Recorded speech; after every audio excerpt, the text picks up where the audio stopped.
এই ভিডিওতে দেখতে পারবেন আপনি আপনার ফেসবুক পেজে কিভাবে ইউজার নেম অ্যাড করবেন।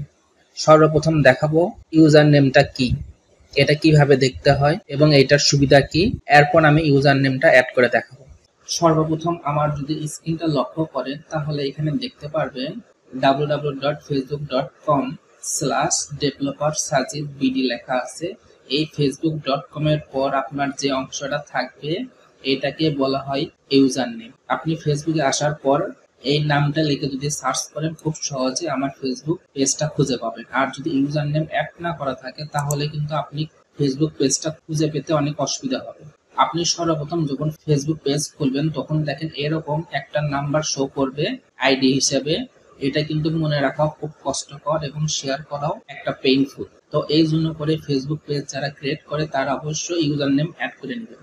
তো ইউজার নেম অ্যাড করার জন্য করে সর্বপ্রথম আমি আমার ডেস্কটপে গুগল ক্রোম ব্রাউজার ওপেন করে নেওয়ার পর ফেসবুকে প্রবেশ করলাম। ফেসবুকে প্রবেশ করার পর আমি আমার পেজটাতে কিন্তু লগইন আছি। লগইন থাকা অবস্থায় বাম পাশে দেখবেন ম্যানেজ পেজ, এই সেকশনটার ভিতর নিচে লেখা থাকবে সেটিং। এটার ভিতর আমাকে প্রবেশ করতে হবে। সেটিং এ প্রবেশ করার পর এখানে আপনি সার্চ বারে লিখবেন ইউজার নেম। এরপর সর্বপ্রথম নেম লেখা থাকবে, এটার ভিতর প্রবেশ করবেন। এরপর আবার নেম এর ভিতর প্রবেশ করবেন। এখানে দেখবেন জেনারেল পেজ সেটিং অপশনটা ওপেন হবে। এখানে নামের নিচে লেখা থাকবে ইউজার নেম। এখানে আপনার নতুন করে একটা ইউজার নেম অ্যাড করতে হবে। এখানে সর্বপ্রথম কোনো ইউজার নেম অ্যাড করা থাকবে না। ডান পাশে এডিট অপশন থাকবে, এখানে এডিটে ক্লিক করে আপনি ইউজার নেম অ্যাড করে নিতে পারবেন। এখানে যদি ফেসবুক থেকে ইউজার নেম অ্যাভেলেবল থাকে তাহলে আপনি সেট করতে পারবেন, না হলে একটু ইউনিক ইউজার নেম দিতে হবে।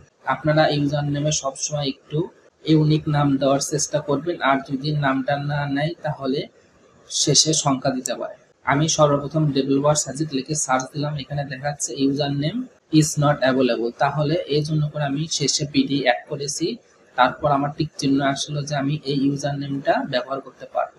এরপর সেভ চেঞ্জে ক্লিক করতে হবে, তাহলে আমার ইউজার নেমটা অ্যাড হবে। এবার যদি আমি ফেসবুক অ্যাকাউন্টে রিলোড দিই এবং দেখি আগে যে আমার আইডি লেখা থাকতো অনেকগুলো সংখ্যা, এটা চেঞ্জ হয়ে ডেভেলপার সাজিদ বিডি লেখা আসলো। এইভাবে আপনারা খুব সহজে ফেসবুক পেজে ইউজার নেম অ্যাড করতে পারবেন, অথবা এখানে আসে আপনি ফেসবুক পেজের ইউজার নেম চেঞ্জ করতেও পারবেন। তো ভিডিওটা যদি ভালো লেগে থাকে অবশ্যই লাইক, কমেন্ট এবং শেয়ার করতে কিন্তু ভুলবেন না।